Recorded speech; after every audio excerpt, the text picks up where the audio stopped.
Hello everyone, in this tutorial I'll be showing you guys how to hack your Plants vs Zombies sun value so that you can get infinite sun and then set it as like any value you want to use in the game. Keep in mind we're doing this on version 2009, the Game of the Year version on Steam, so this might be different if you use like another version, it might not work the same. But we'll just get started here, so we'll click on adventure, we'll get into the game first.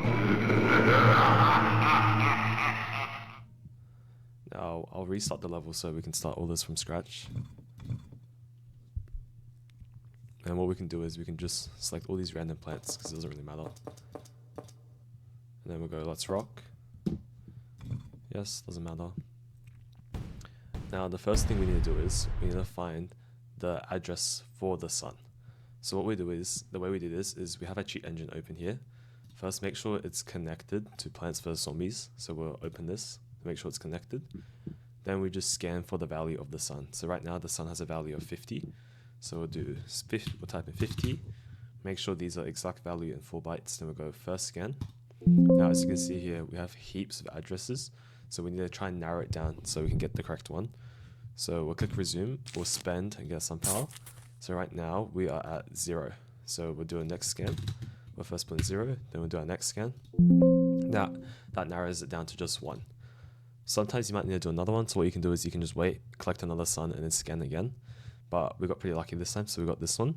Now what we can do with this is, if we click on the value here, double click it, we can actually just change it to whatever value we need.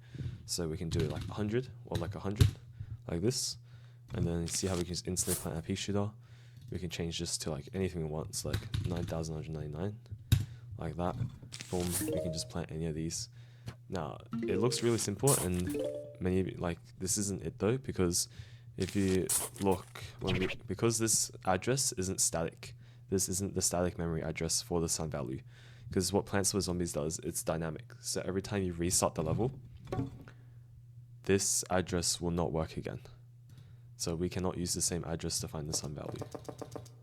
So we go, let's rock, and we start it again.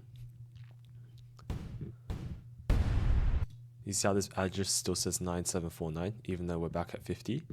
That is because this is no longer an address for the sun. So we try and change this to 100. It will no longer work. So what I'll do is next, I'll show you guys how to find the dynamic address for the sun value. So because Plant vs Zombies uses dynamic addresses to keep track of its memory, especially for the sun, I'll be showing you guys a way where we can find the static one. So the base address, the one that will always stay static and doesn't reset between levels, and we can then use that to constantly keep changing our sun value even if we restart levels. We'll just get right into it. So once again, we'll select all our plants, doesn't really matter again, we'll start the level. And then we'll do what we did in the first part, where we just try and find one of the addresses for the sun. So we'll do 50 first scan. There's a lot more, and then we'll plant our sunflower, so it's 0 now. Then we'll scan for a 0. See how there's still a lot more, we didn't get as lucky, so we'll just wait. We'll collect one of the suns here, and then we'll scan for 25 now. And then this should be our address. So what we can do is we can just test this. It's like 1,000. Yep, seems like it is working. But as you guys remember from the first part, when we click the restart, when we click this restart level here, it will no longer work. So we need to be able to keep track of our addresses. So we need to be able to find we can use this to find the static address, the base one, and then that will always stay the same throughout each level. So what we can do is, we right click this, and then we go to find out what writes to this address, this one here. We click this, then we'll just click yes, attach the debugger. Now, this now shows us any things that happens to the sun. So if anything happens, like if we spend, this will show an instruction of what the game is doing. So we click resume game, and then we spend it real quick. We see this instruction here. Now this only appears when we spend sun. Now this contains a lot of important information. One of the main important things is the offset. So we see here it is like EDI plus 0.0005578. That is the offset value.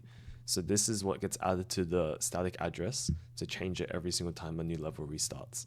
So what we should do is we should keep track of this. So I write this down here. I'll write down offset, and it is 5578, like that. Another important thing is the value of the pointer needed to find this address is probably this thing here, this hex code here. This is also important, so I'll also keep track of this. So write this down here. Hex code is 2F089BE8. Now, I recommend you guys do the same because you guys might have different ones as me. So we'll click OK now. We don't need that anymore, and we can close our debugger. Now, what we do next is we then scan for this address with our hex. So we copy this address here. We click hex, and then we enter it in. Oh, sorry. Enter it in, and then we go next scan.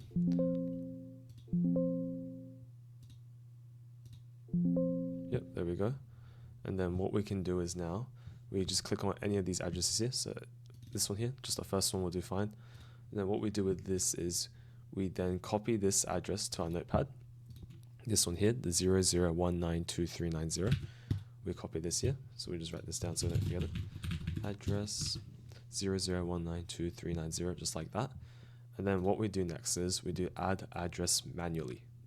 So we'll click this here, add address manually. We then need to do a pointer.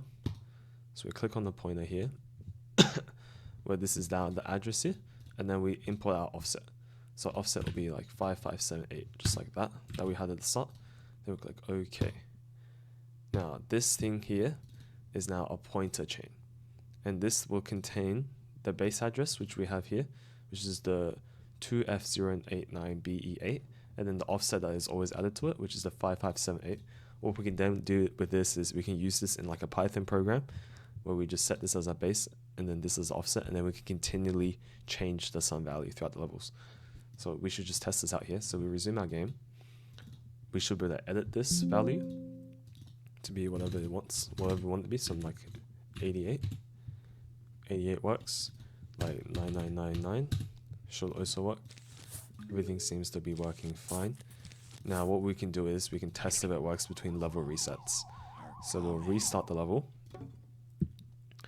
and hopefully it should still be working if we've done everything correctly. So already we can see that it's 50, which matches what we have in the level, so that's a good sign. So we'll click start the level again, and then we can try changing the values like 999. Yep, looks like everything is all good. So yeah, that's one of the probably easiest ways we can use Cheat Engine to help us find the static address for the sum value, and then we can then use that to like further develop cool tools using like Python to just basically cheat Planet vs Zombies. Thank you.